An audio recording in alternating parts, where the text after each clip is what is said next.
Mr. Van, let's start with you. You're sitting there right now from where all these protests have essentially begun over a month ago now.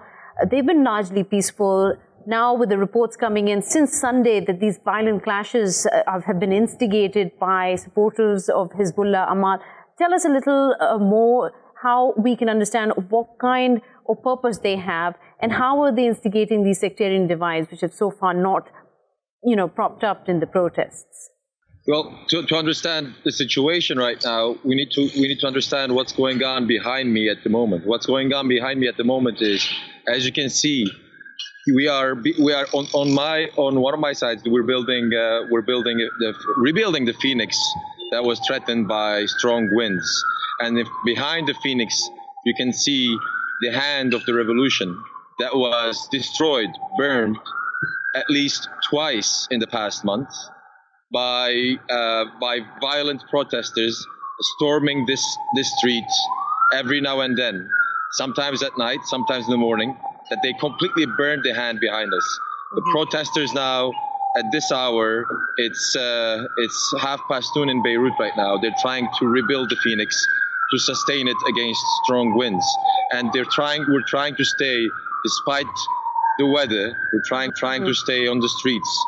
Despite the danger facing us. There's a lot of sort of noise in the background. I can hear an ambulance siren. Tell us a little, are you safe where you're sitting right now? What's the atmosphere like? Yes, it is safe right now. We are safe. The Lebanese army, the Lebanese security forces are surrounding the area, are surrounding Beirut. We are only meters away from the Lebanese parliament, which is over there. The police and the army presence is strong, but sometimes at night when the violent protesters are coming, they're even attacking the Lebanese army. They're even attacking the Lebanese security forces. But for this reason, there is more and more army and police presence in this neighborhood. You keep referring to them as the violent protesters. Do we have any idea of their identity, who they are?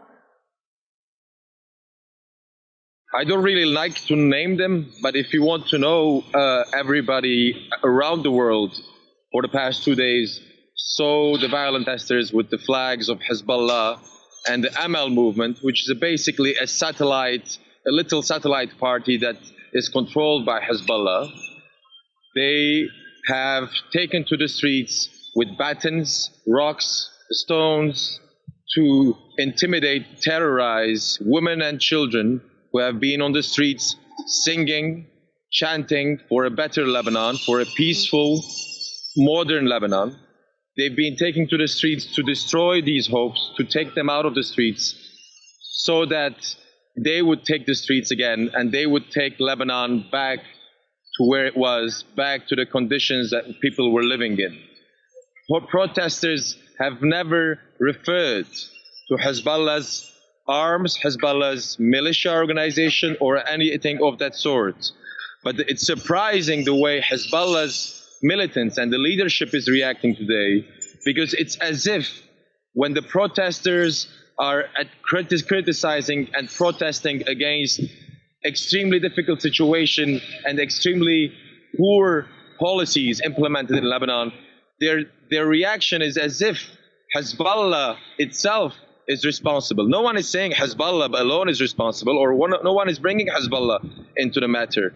But Hezbollah's reaction is kind of telling everyone that they are actually responsible and they are happy with the situation.